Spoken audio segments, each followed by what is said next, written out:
Afternoon, everyone. Hello in Europe. Good morning if you're dialing in from the Americas.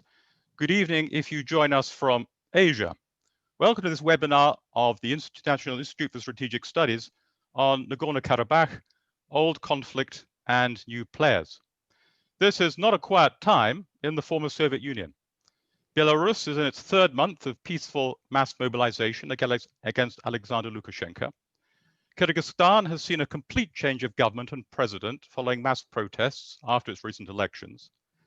And the latest eruption of conflict between Armenia and Azerbaijan is now nearly 3 weeks old, with no easing in sight. While the conflict is not new, much is new about this phase of it. We've already seen the worst violence since the end of major hostilities in 1994. It involves significant innovation in military tactics, notably the combined use of UAVs, so-called loitering ammunition, and electronic warfare by two modern armies. And this is the wider diplomatic context of the conflict appears very different from the past. Much remains obscure in the fog of war, but we have an excellent panel to shine light on it. And let me introduce the members of it. Dr. Laurence Broers is Caucasus Program Director at Conciliation Resources, an international NGO. He is a leading scholar of conflicts in the South Caucasus and practitioner of peaceful resolution. He is also the author of Armenia and Azerbaijan, Anatomy of a Rivalry, that was published last year by Edinburgh University Press, and co-editor of the Routledge Handbook of the Caucasus, published this year. Dr. Francesco Milan is Associate Fellow for the Conflict, Security and Development Program here at the IISS. He is a teaching fellow in defense studies at the Joint Services Command and Staff College, the UK Defence Academy, where he works for the Defence Studies Department at King's College, London. Marina Nagai is Senior Projects Manager for Eurasia at International Alert, an international NGO. She works on peace-building initiatives in the South Caucasus with communities affected by conflict. Marina was previously a senior staff attorney and program head at the American Bar Association, where she worked on post-Soviet legal reform. This webinar is on the record, and a recording will be made available soon after. Our panel will discuss some key questions for about 30 minutes.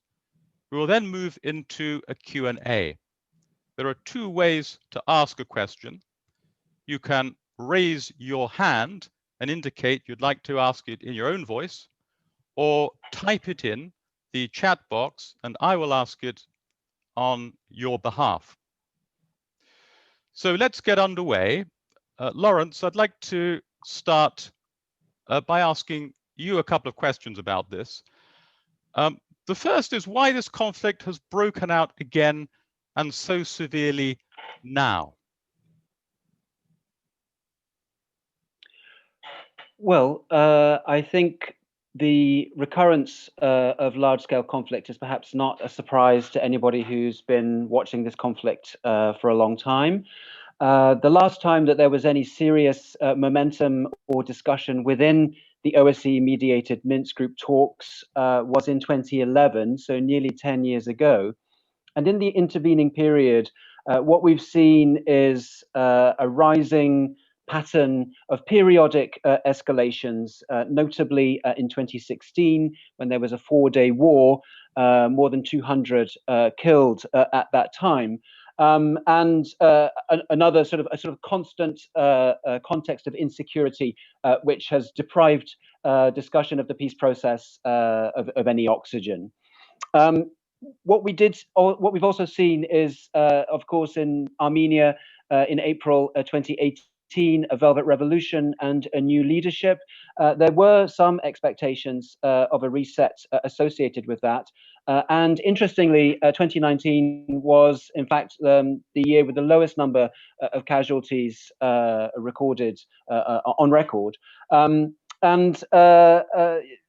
What we unfortunately then saw was a failure of any momentum to attach to that proposed reset. There were a number of symbolic moves and speech acts on the part of the new Armenian leadership and on the part of the de facto leadership in Nagorno-Karabakh that were received very badly in Azerbaijan. These include a notorious speech by Nikol Pashinyan in Nagorno-Karabakh, where he said Karabakh is Armenia, seemingly the outcome of the peace process. Other such symbolic moves included the green light given to a third road crossing the occupied territories between Karabakh and Armenia, and the suggestion that perhaps Shusha, the largest Azerbaijani city in Nagorno-Karabakh prior to the conflict, would become the territory's political capital. So really a sense of frustration in Azerbaijan. These feelings kind of escalated in July. There was a major breakout of violence, killing 17 people in the area of the international border. And from that time, there appeared to have been intensified contacts between Turkish and Azerbaijani defense officials. And it seems that the operation that we've been seeing over the past 3 weeks perhaps was planned from that time. In terms of short-term triggers, obviously the world is distracted with the pandemic, with US elections, with Belarus protests and various other events in Eurasia, as you pointed out.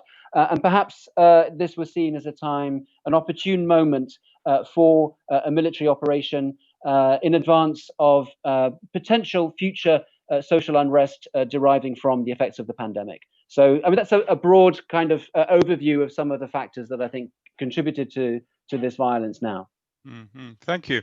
Now, you mentioned planning there as one of the factors. So the sense in which this is not some spontaneous or low-level spark that has erupted in a way that that might have been unexpected for everyone, implies a degree of potential premeditation here. So against that background, and in light also of the scale and severity of the fighting that has followed, how is this situation and what we've seen over the past 3 weeks different from any previous clashes, it seems, which we've seen since 1994? What's genuinely new here? Well, I think firstly, the scale of what we've been seeing is much larger. So the most significant previous escalation was the April 2016 four-day war. That was a very much a limited aims operation aimed at recapturing perhaps small areas of territory in order to then gain leverage on the peace process and move it forward. What we've seen this time round, it's not completely clear from what we can see sitting here in London, but it seems to me that perhaps the intent was to recapture one or two of the occupied districts along the southern flank territory than elsewhere along the line of contact. It was occupied by Armenian forces in 1993 without much of a fight. So this is actually the first time that these areas in particular have been militarily contested. And then perhaps to then agree to a ceasefire, having gained that leverage over the peace process. And what's not clear is whether that was the plan, and the extent of Armenian resistance has basically resulted in a much more protracted conflict than perhaps was intended. So in terms of other factors, you mentioned the deployment of Turkish and Israeli drones in particular. I think we are seeing a different kind of dynamic on the battlefield. It's a contest between aerial attrition using these drones, which have exposed, I think, the dated nature of Armenian air defenses and left Armenian forces exposed, and terrestrial control in quite embedded defensive positions on the Armenian side.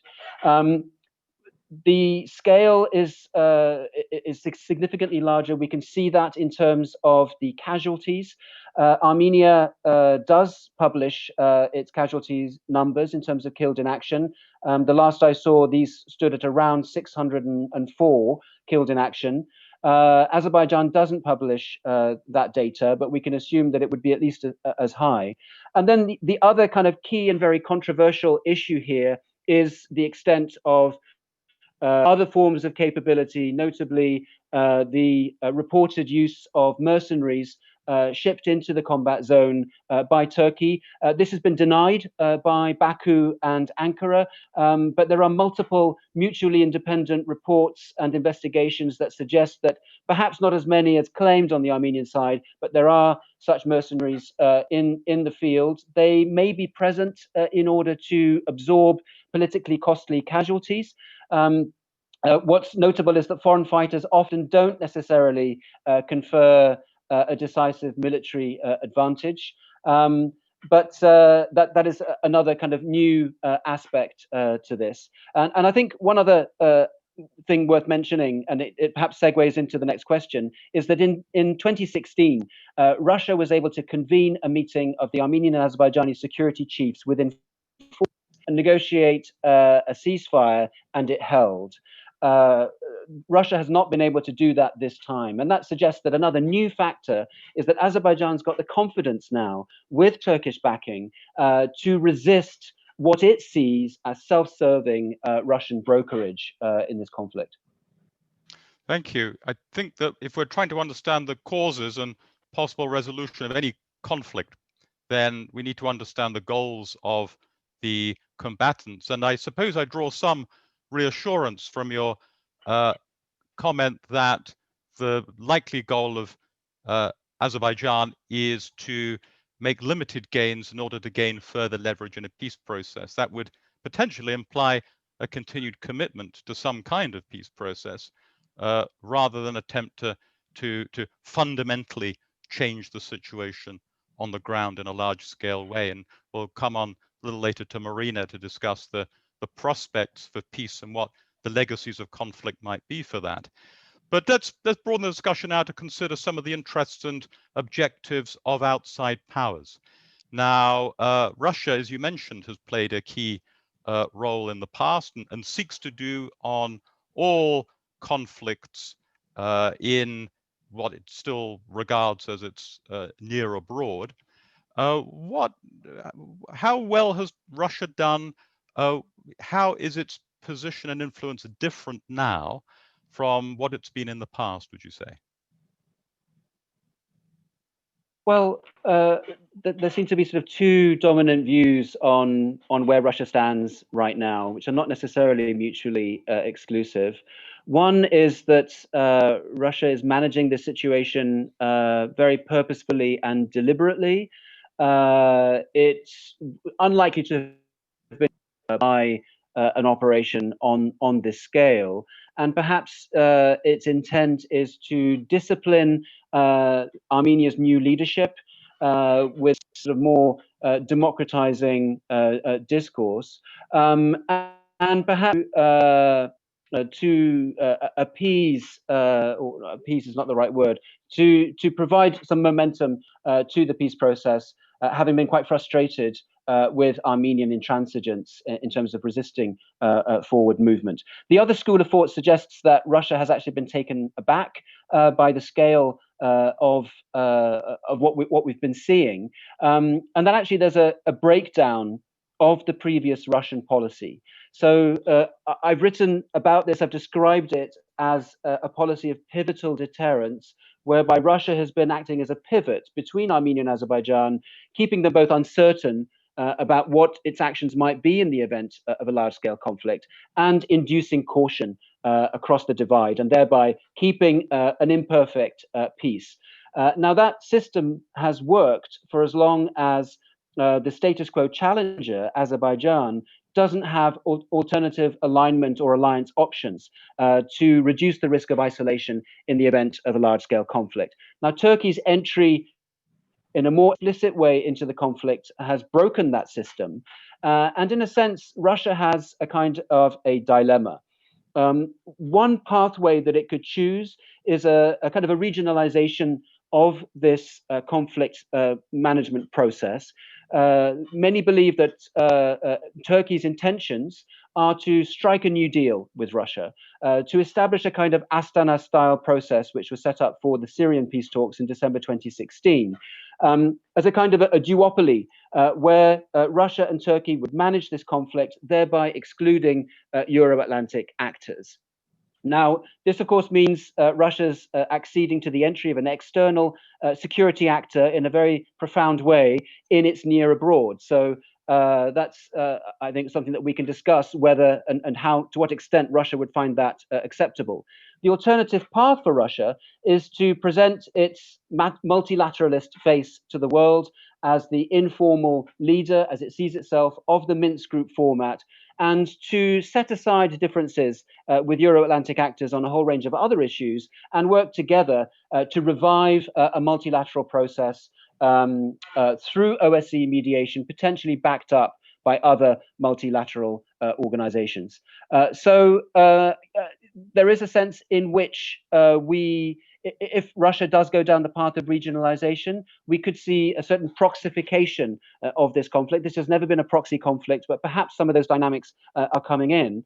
But my personal view is that Russia doesn't particularly want to go down that path. And perhaps it is playing a longer game whereby it would actually like to exclude both Turkey and Euro-Atlantic actors and really assert itself as the sole arbiter in a longer diplomatic and security game in this particular conflict and in the South Caucasus. Well, thank you. Assert itself as the sole arbiter, and yet, as we've seen, Turkey has become much more assertive and played a new kind of role now. So we'll move from Russia to Turkey and from Laurence to Francesco. So Francesco, what can you tell us about Turkey's role and its underlying goals in this conflict, and how have these differed from the past? Thank you, Nigel. So in terms of Turkey's involvement in the crisis, I think we need to make a slight separation between what the narrative that's being portrayed is and what the reality on the ground looks like. So the idea that Turkey is trying to establish itself as if not a mediator, as a credible interlocutor in trying to solve the crisis and trying to bring forward the conflict resolution agenda, is a bit dismantled by what's actually happening on the ground, where we can see more and more how Turkey is starting to look like a spoiler actor more than anything else.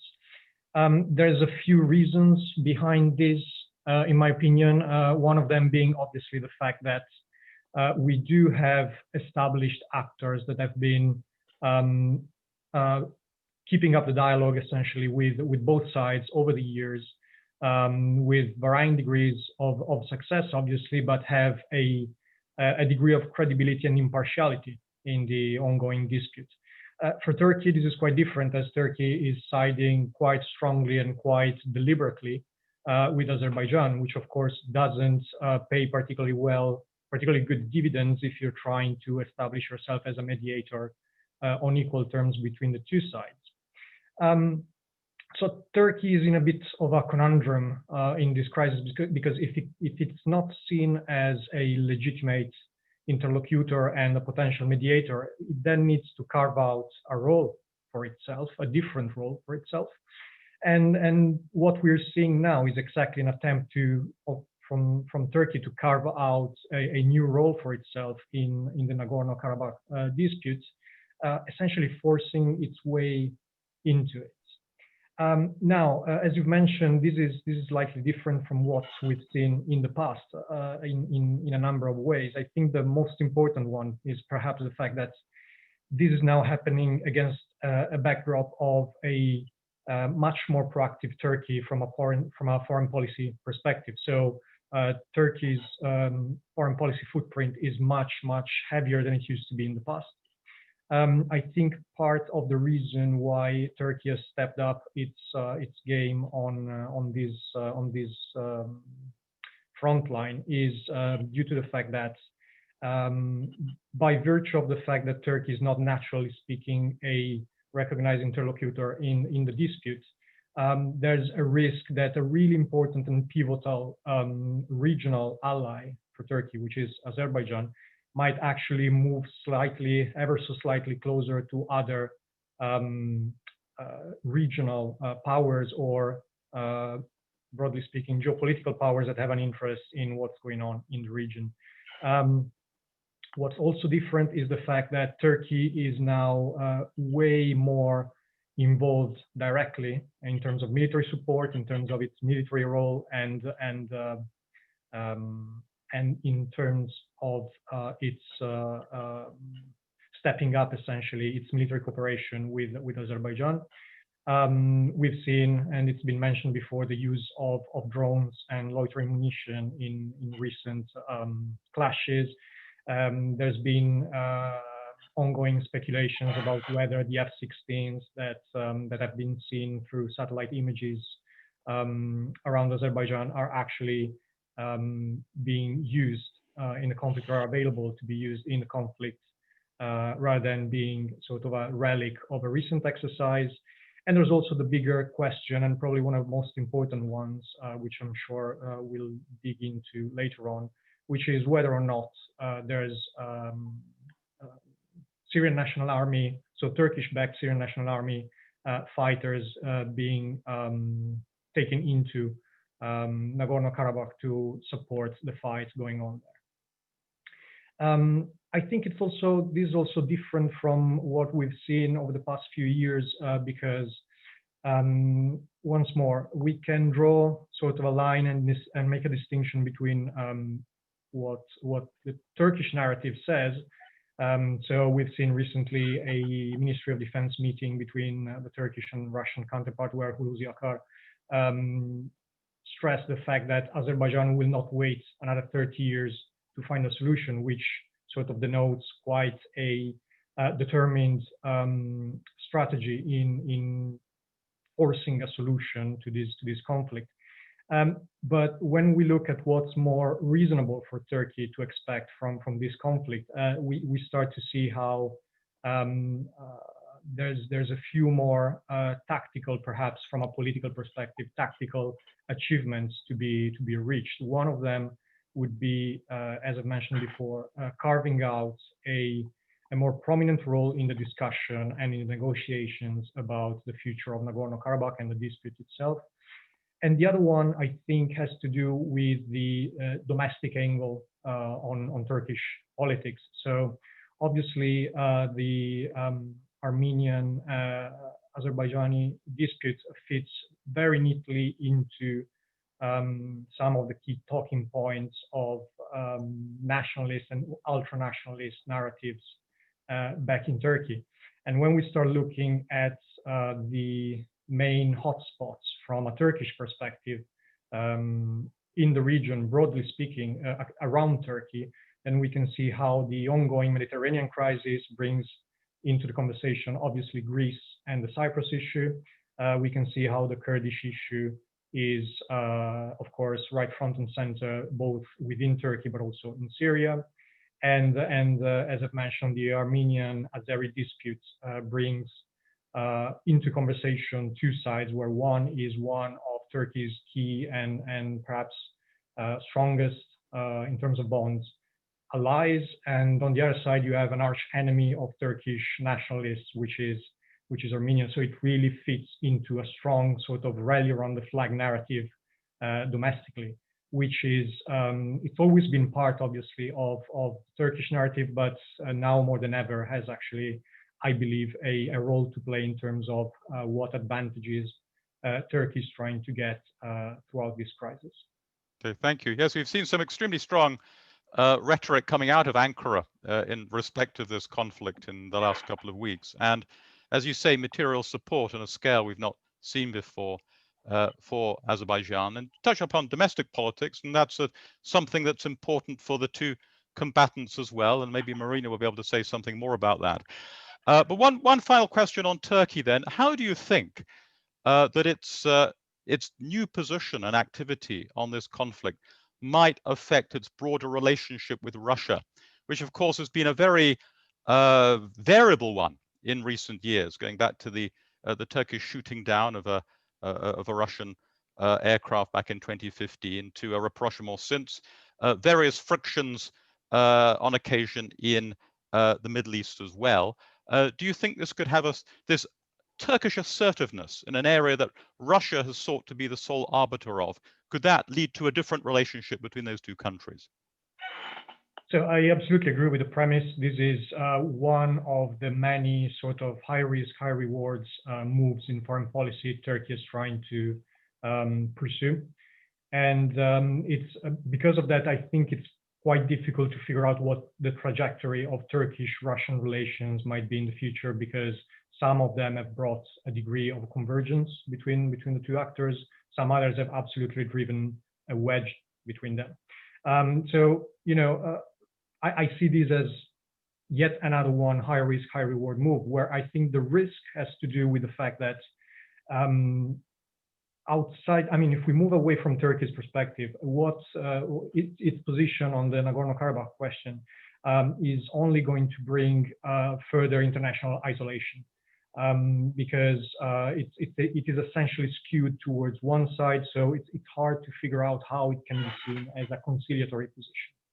And of course, this is likely to have further repercussions on other items on Turkish foreign policy agenda, where Turkey needs to, of course, engage in dialogue with other actors as well. So that's sort of the risk side of the chart. On the reward side of the chart, I think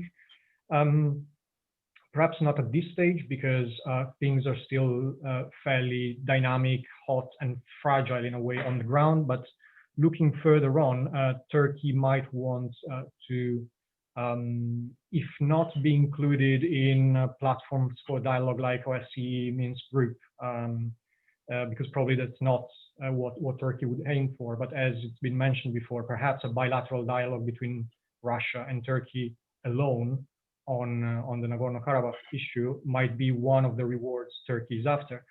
On the other hand, I think if the overarching strategy is that of, in a way, trying to strong-arm Russia into rediscussing all those different foreign policy dossiers and trying to use Nagorno-Karabakh as a bargaining chip on other front lines, diplomatically speaking, or the other way around, I don't think Turkish strategy is going to be particularly successful, as we've seen.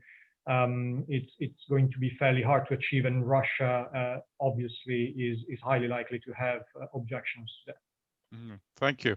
Well, we've focused on the severity and significance and escalation of the conflict so far, but let's try to move on to something potentially more hopeful now. And Marina, perhaps you can offer a peace-building perspective on this. Do you see scenarios in which the current fighting ends, or at least ceases for a time? And if so, what sort of factors should we look at that may support that outcome? Of course, thank you, Nigel. Well, what we have now is that after almost 2 weeks of what people on the ground unequivocally call a war, the parties agreed to a ceasefire that was supposed to start on the 10th of October. However, we know that combat operations, although possibly decreased in severity, they continued beyond the agreed time. And today we've seen reports about the military action on the border with Nakhchivan Autonomous Republic, which is, of course, the Azerbaijani exclave bordering Armenia, Turkey, and Iran. And ceasefire not holding, it was difficult to imagine how, having gained such momentum, it would come in anyway. But it has two issues here. Once agreed and broken as a conciliatory gesture, the ceasefire becomes tainted. It's less credible. It's easier to violate. So the societies on the ground, they see it and feel it, and basically they say, so that's it. There are no bars hold, no hold bars. We're in a free fall. And the second issue is that after the 30 years of self-maintained ceasefire, the conflict seems to have lost this ability. which brings us to the question of the security arrangements, possibly. And there's been a lot of discussion internationally, but also on the ground, of what those security arrangements might be, looking at the role of the OSCE and increasing its mandate and deploying a more robust monitoring mission. Is it the UN peacekeepers? Is it monitors? And there will be questions around whose personnel these forces will be staffed by as well. Europe, Russia, Turkey, who would have the credibility and the trust on the ground as well. The other aspect of fighting that I would like to draw your attention to is much more difficult to stop. And this is what we are focusing on in our peace building work and efforts. It's the war in people's minds. The fighting is not stopping there. And information war and dehumanization have been long-standing enablers of the conflict. The issue is a result, of course, of decades-long mutual isolation and extreme radicalization on both sides. And this problem has two sides to it, two important aspects. One is that the hate speech is an accepted language of political elites in Armenia and Azerbaijan, where leaders and high officials use inflammatory and discriminatory language. And we know that societies emulate their leaders in attitudes and behavior. And the second aspect of the information war is the technological one. All sides invest now in hacking technologies, trolling, targeted digital engagement strategies, and particularly during this escalation and the one in July, we see how social media has become a brutal battlefield between Armenians and Azeris, not only in the region, but in the diasporas across the globe, from San Francisco to Washington to London to Moscow. So to give you a more kind of straightforward answer, yes, even if the fighting, even if the military action stops for a little while, the war will certainly continue as far as we're concerned in our peace building efforts. In a way, it seems to me that's a discouraging picture that you paint of a situation where, despite the ending of really major hostilities back in 1994, and certainly there have been small episodes since, but relative peace since 1994. Despite that, we've seen what you described as extreme radicalization, something, more, if anything, more polarized than before. Is that the dynamic over time? Are we seeing something that is becoming even harder to solve in the long term, would you say? Or are there sources of hope? Or are there different voices that might make the case within their own communities for a different approach? This is a very important question. And of course, as I said, peace building, we tend to have long-term vision because it's not a band-aid. We're vision-driven. That's why we have to look at the long-term drivers of the conflict. And unfortunately, yes, the societies are so polarized on every single questions, and crucially on the questions what peace is, what the purposes of the conflict are, and when what is compromise and what's required to resolve this conflict. A while ago, we conducted a qualitative survey of public perceptions in Armenia, Azerbaijan, and Nagorno-Karabakh.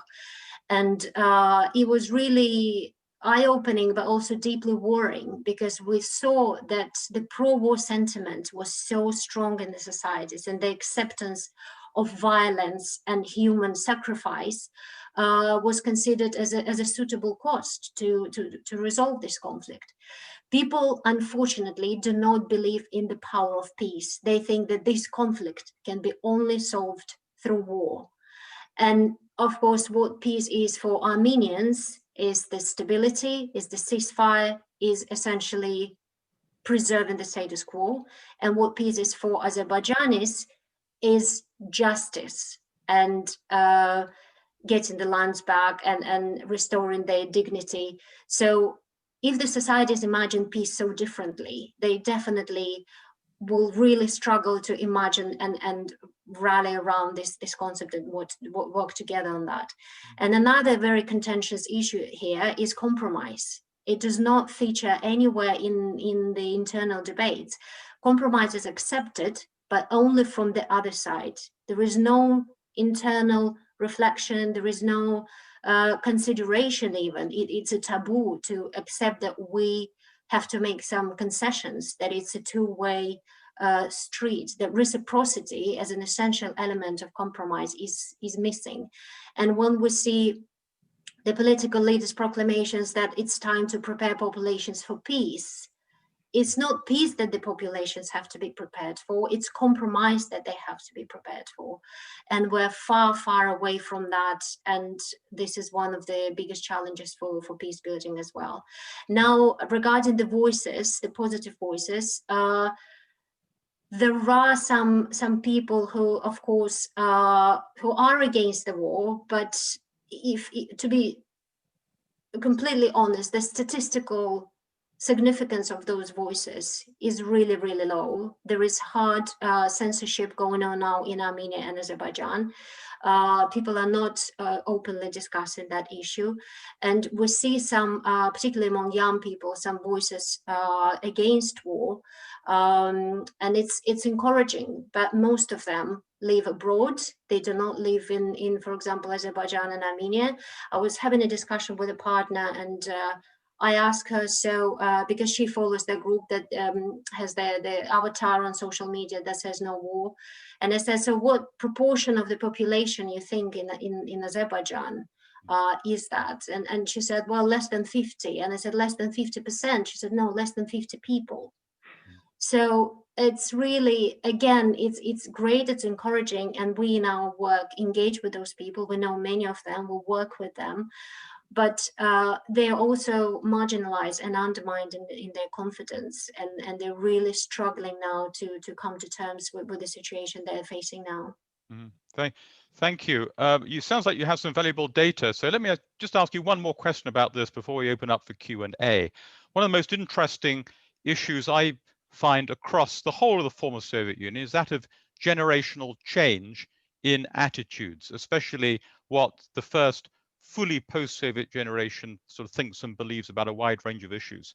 But on these issues in particular, in Armenia and in Azerbaijan, are people in their sort of teens or 20s, for example, from whom the future leaders will eventually be drawn, do they have a different attitude from those who already had their, as it were, political consciousness formed when the conflict first broke out at the end of the 1980s? That's a very good question, and I think that we have to be careful how we draw kind of sweeping conclusions, because it's easier, and it's kind of an easy analysis to say that younger people are more pro-peace. Unfortunately, they are not. And also in our study, we discovered many divisions in the societies. It's generational divide, it's center-periphery divide, which is very important as well. It's the gender divide. The societies are fractured. So it's difficult to identify one demographic group that we can reliably say they are our peace constituency.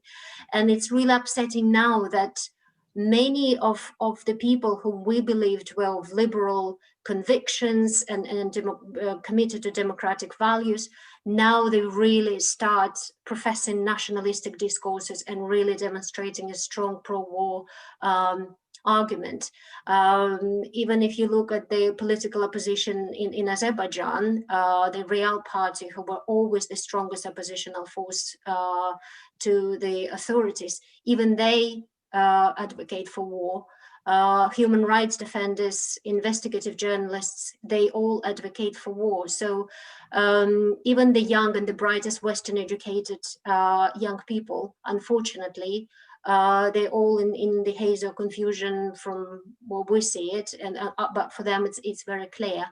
But just one last point to make on that, how important it is to understand the public sentiment and really underestimated influence of public sentiment on political decisions. Yes, political leaders and presidents, they make military decisions, but they do not make them in a social vacuum. And we saw the protest that broke out in Baku in July, really unprecedented for an autocratic society. Yes, there were different possibly drivers to that, the COVID frustrations, the previous corruption cases, etc. But the mobilizing slogan was war for Karabakh.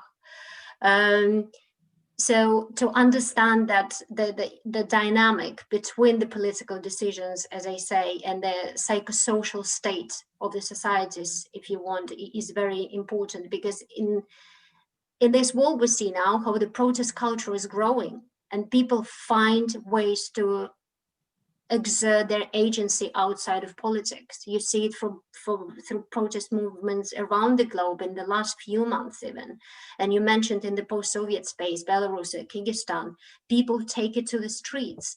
And it's important not to underestimate the power of that sentiment, which is really, as I said, really warring in the MK context on all sides. Mm-hmm. Thank you. That's not an encouraging picture you paint, I have to say. It's a picture of a conflict and a desire for war and a lack of interest in compromise, rooted in sentiment below, not just something that's sort of cynically adopted above. Okay, we now have some time for questions, and there are two ways to ask these. You can either raise your hand if you wish to ask it yourself, in which case we will unmute you, or you can type in your question and I will be your voice.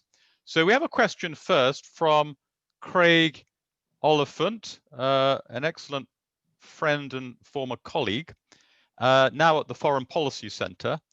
He asks whether Laurence and Marina could elaborate further on the humanitarian impact of all that's been happening, the combined effect from the combat operations, further displaced people, a winter, of course, coming, a Caucasus winter on its way, and of course, all of this against the backdrop of the global COVID pandemic. What can we say about the humanitarian impact? And he's also interested in the international dimension of the role or lack of it of the EU. Does the EU have any constructive part to play in this? So maybe let's start with Laurence and Marina on the humanitarian aspect. Well, thank you very much to Craig for raising this issue, because I mean, I suppose it's understandable to a degree, because geopolitics is what we can see, and much of the coverage has been dominated by geopolitical intrigues and outside actors. But there is a humanitarian crisis that is unfolding as we speak, due to the range of modern artillery and missiles. There has been massive damage to many of the population points, both in Nagorno-Karabakh itself and in the Azerbaijani towns that are within striking distance of the line of contact. So Stepanakert, Hadrut, Martuni, Mardakert have suffered egregiously, as have cities such as Terter, Ganja, Yevlakh, and Berde in Azerbaijan.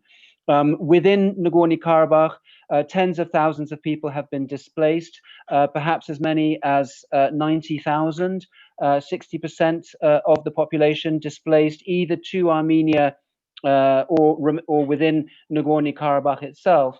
And a lot of these missile strikes have taken out key infrastructure in the territory. So there are power cuts, there are problems with water supplies, there's no hot water or heating in many areas. And as Craig highlighted in his question, this is combining with the impact of the COVID-19 pandemic. The pandemic had hit Armenia hardest in the South Caucasus, on a scale comparable to Italy back at the time of the first wave. Within Nagorno-Karabakh itself, there were around about 400 cases reported by late September. So now, with population in forced displacement and the remaining population sheltering in bunkers, obviously social distancing is impossible, and we are already seeing, I think, a massive jump in the numbers of reported cases in Armenia. Azerbaijan has also seen a rise in its COVID cases, and there are also some smaller scale reported movements of people. There are around about there are lots of Azerbaijani communities that live close to the line of contact on the Azerbaijani side, And back in 2016, after that 4-day war, there were projections that up to 300,000 people could be displaced if fighting expands and reaches a wider area. Now, the ceasefire that was brokered by Russia on the 10th of October was billed as a humanitarian ceasefire, but it seems that none of those provisions in terms of prisoner exchange or the exchange of bodies has actually been able to happen. And beyond that, I mean, we are seeing very disturbing footage and allegations regarding other kinds of violation of humanitarian law. So really a very serious situation. As Craig said in his question, winter may slow down the military dynamics, but it will make the humanitarian situation even worse. So very important to remain focused on this. There have been declarations, announcements of humanitarian aid coming from some EU member states, but I think here is one potential role that the EU can certainly play in mobilizing its capacities for humanitarian intervention and for stabilization in a post-conflict context. Politically, much more challenging. France represents Europe in a sense in the Minsk Group co-chair structure, but doesn't really see that as an EU representational role. There are 4 other EU member states in the wider Minsk Group format: Germany, Italy, Sweden, and Finland. Sweden and Finland have historical experience as co-chairs of the group in the early 1990s, but it is a perennial struggle to define how the EU could play more of a political role. And opening up the structure, I think, opens up a lot of difficult issues. Would the parties agree? Could they agree on any change to the structure? So I think EU's role is probably more in the field of stabilization measures and bringing all of the expertise and experience that the EU has, stabilizing the Western Balkans, for instance. But for that, we need more of a political commitment to the peace process, and that's elusive. Thank you, Laurence. Marina, anything to add on the humanitarian side? Just one point. Laurence described very effectively the situation on the ground, but there is one important point that I think the audience has to be aware of, is the very limited access to NK itself. It has been a problem for a long time for us as peace builders. We haven't been there for 5 years because effectively we've been banned by Baku to go to the area.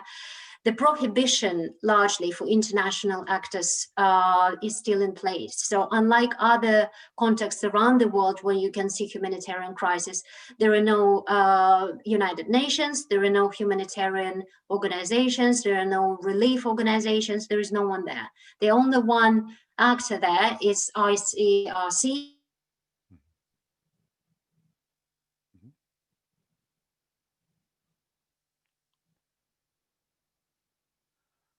Excellent job, but they really need support and help, and possibly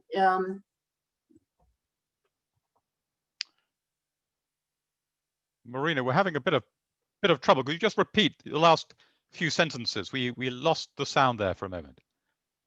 Sorry, yes, my internet connection. I think I was just saying that the only actor for humanitarian response now on the ground in NK is International Red Cross, with a small office and insufficient resources, that they are taking care of that. But the issue of access to NK is really something that diplomatic efforts have to be put in place to negotiate access to help NK communities. Thank you. We have some raised hands here. The first is from Caroline Stampfer. We will unmute you, Caroline. You'll need to unmute yourself as well if you'd like to ask your question, please. Could you unmute yourself, please?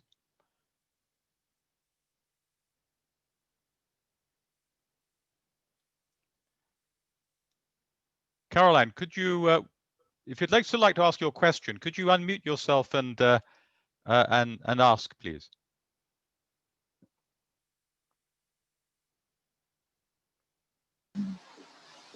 Yes, that's it.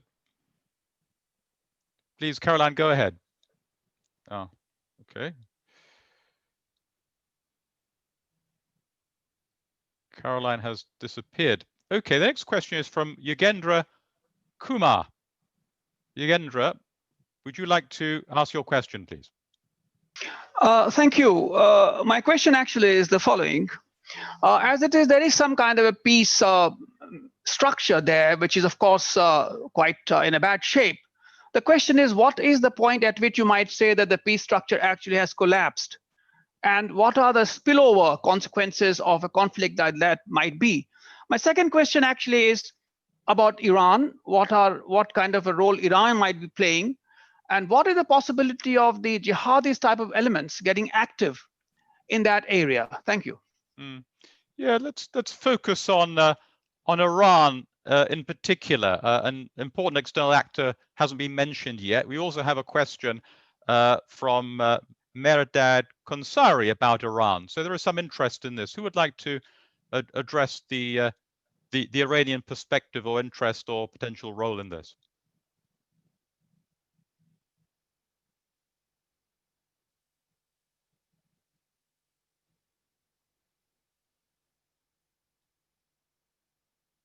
Is that something one of our panelists would like to address? Well, I can perhaps say a few words. I'm not an Iran specialist, so I would preface my remarks with that. I mean, Iran is a country that I think has a quite direct stake in non-escalation.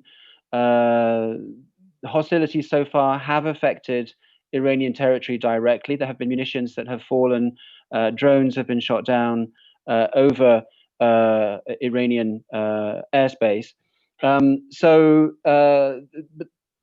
there is also the issue of the very substantial ethnic Azerbaijani population in Iran, Iranian Azerbaijan.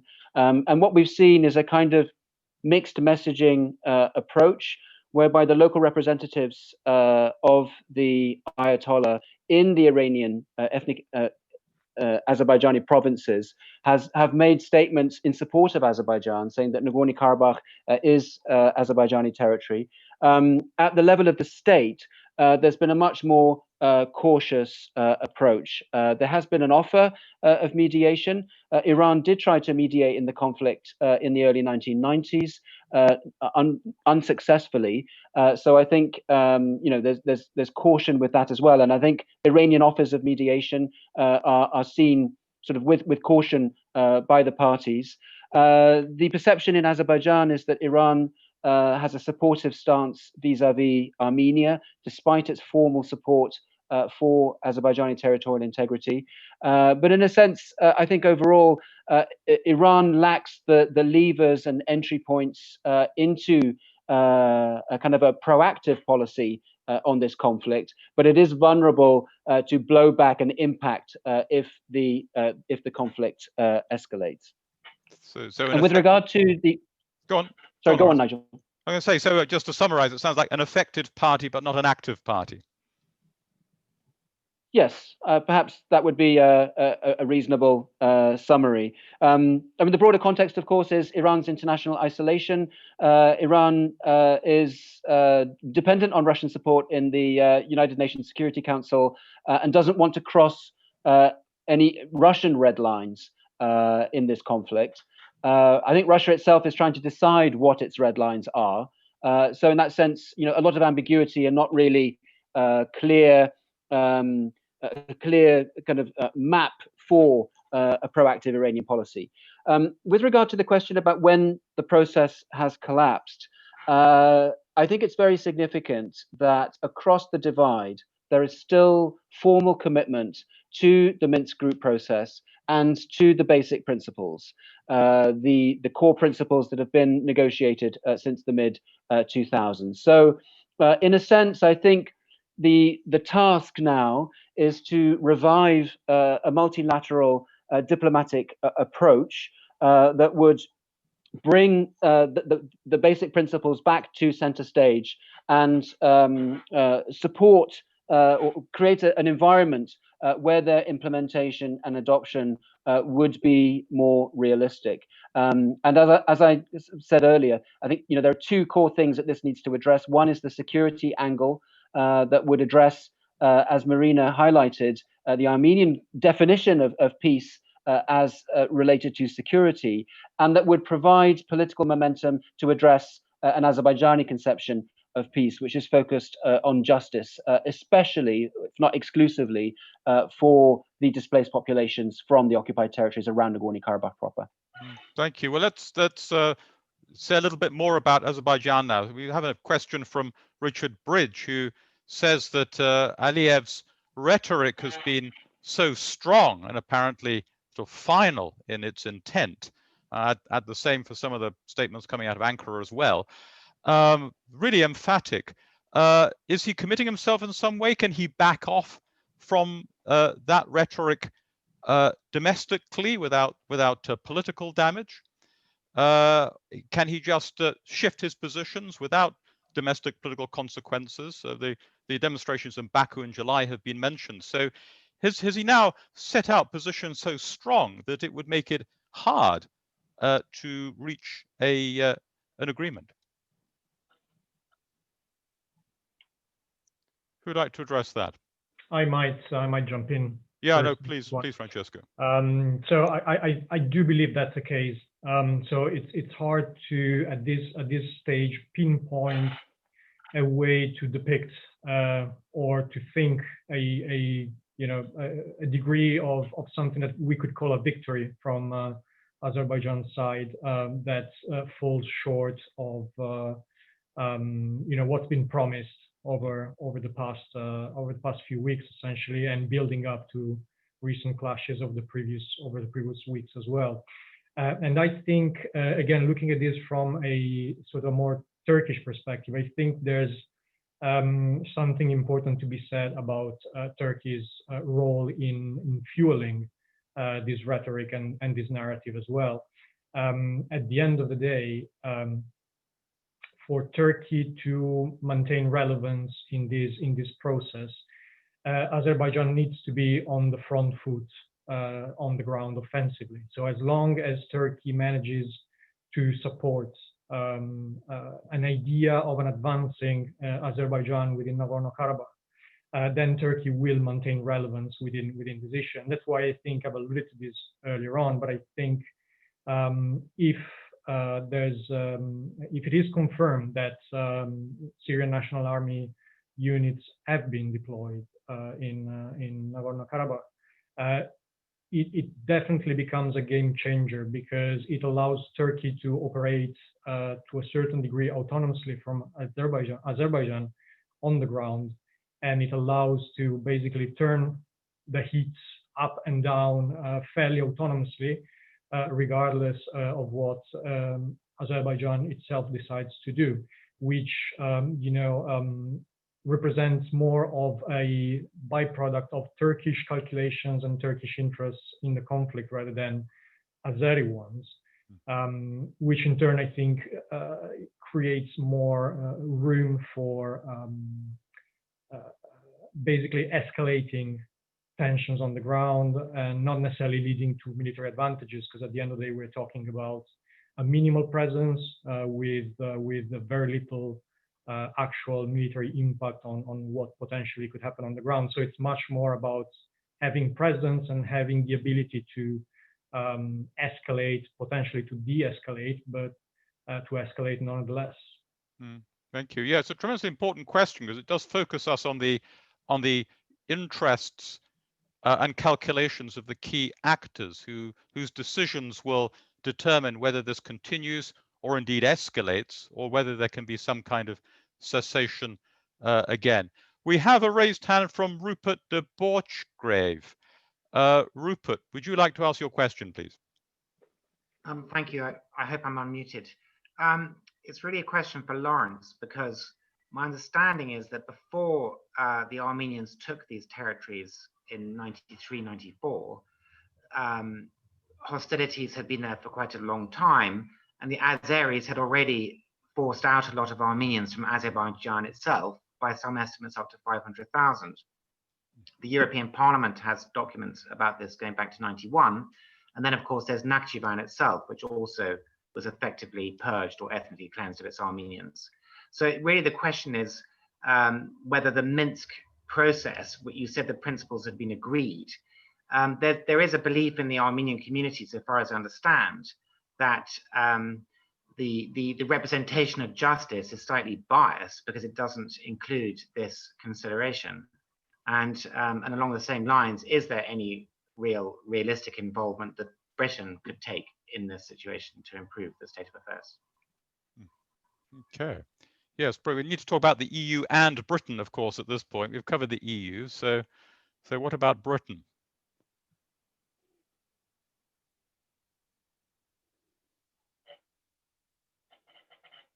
Can you hear me? Yes, can hear you. Yeah.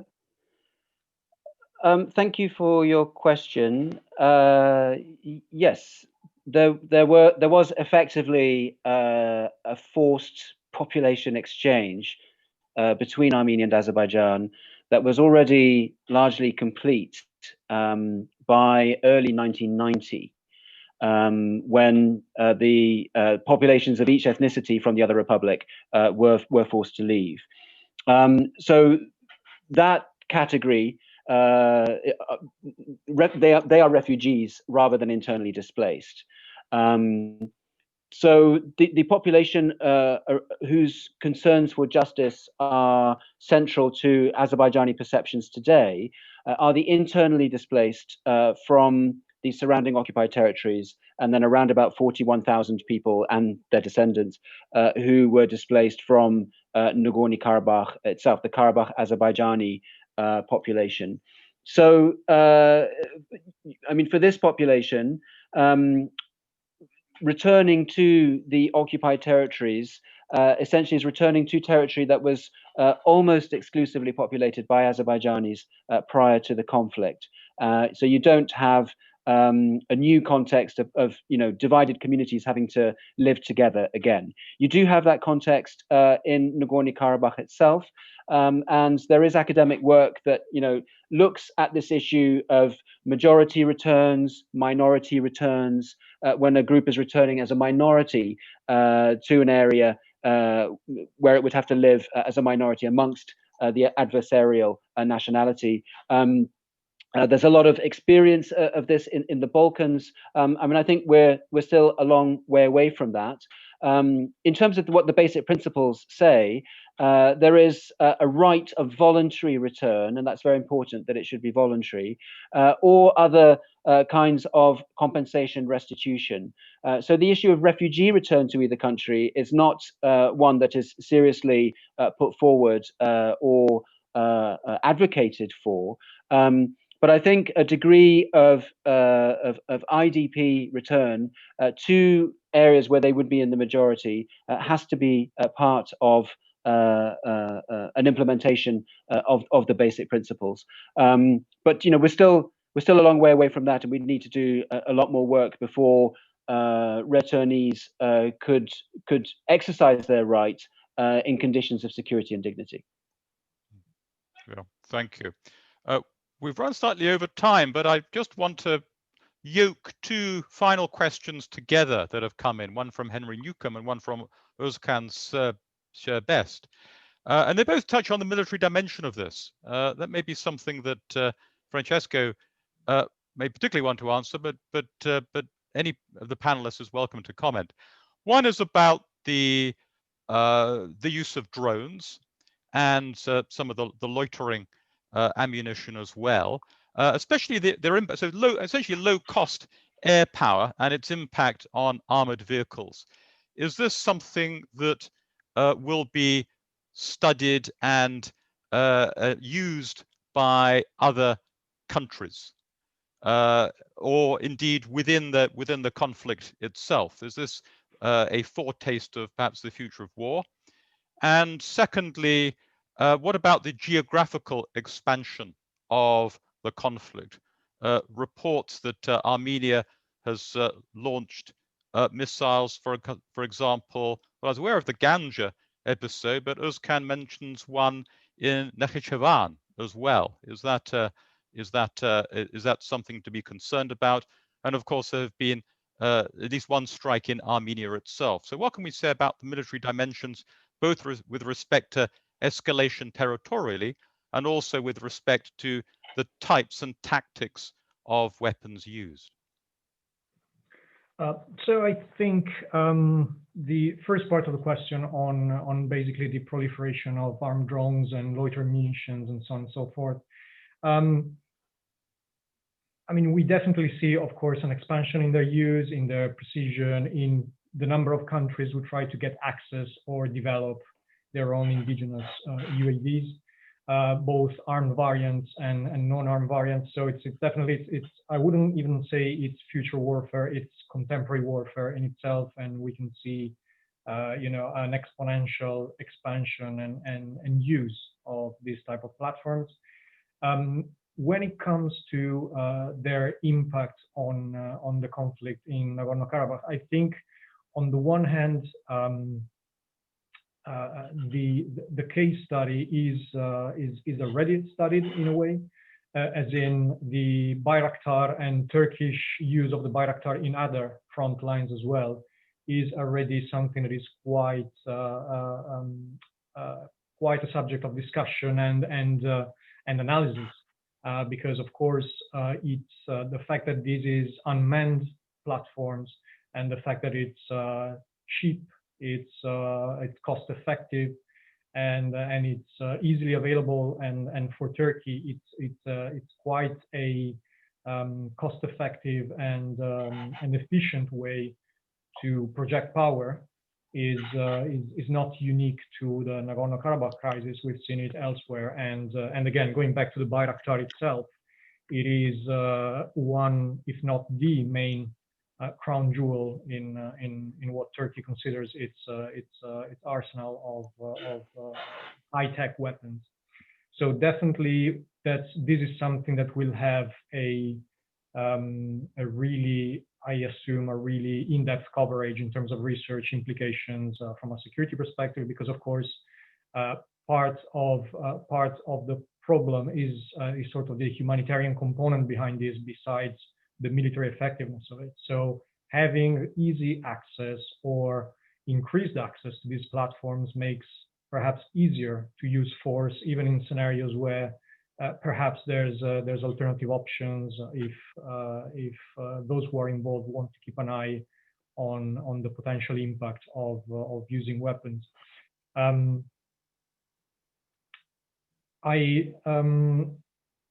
have to say I don't remember the second part of the question. I'll be totally about the geographical escalation of the fighting. Yeah. So what are the implications for that, for Azerbaijani territory, for Armenian territory, and something we haven't touched on actually, the pipelines that run across Azerbaijan?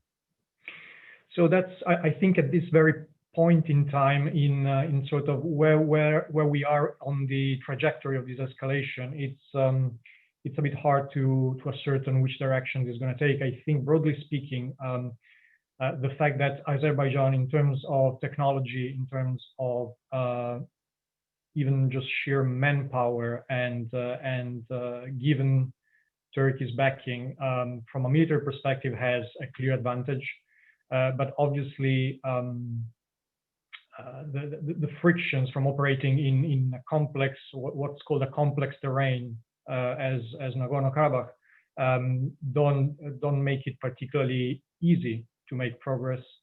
And in that sense, I think the sort of the Azerbaijani-Turkish rush to gain more advantage points and move further deeper needs to be sort of assessed over the next few weeks. If things evolve in that direction, it's a bit too early, I think, to make a proper assessment of that. I don't know if other panelists have differing opinions on that. Yeah. Any final thoughts on these, or any issues that we haven't properly covered yet from Laurence and Marina?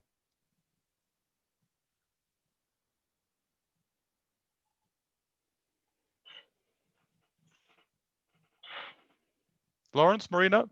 Fine. If not, then I will draw this to a close then. I'm not sure any conclusions to draw from a Laurence, yes, you do have a final word. Please, go ahead.